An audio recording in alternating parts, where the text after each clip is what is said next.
కాదు, మన జీవితం. గీతతో కోట్ల మందికి దారి చూపించిన అతని కన్నా గురువెవరు?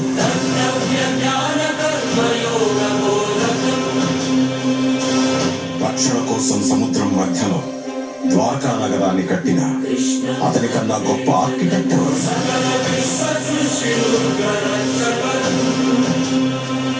చూపుతోనే మనసులోని మాట చెప్పే అతని కన్నా గొప్ప సైకాలజిస్ట్ ఎవరు? వేణుగానంతోనే గోవుల్ని గోపికల్ని కట్టిపడేసే అతన్ని మించిన మ్యూజిషియన్.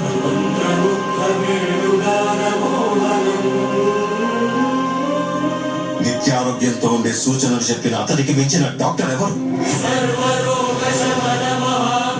ధర్మం కోసం యుద్ధం చేయమని చెప్పిన అతన్ని మించిన వీరుడెవరు?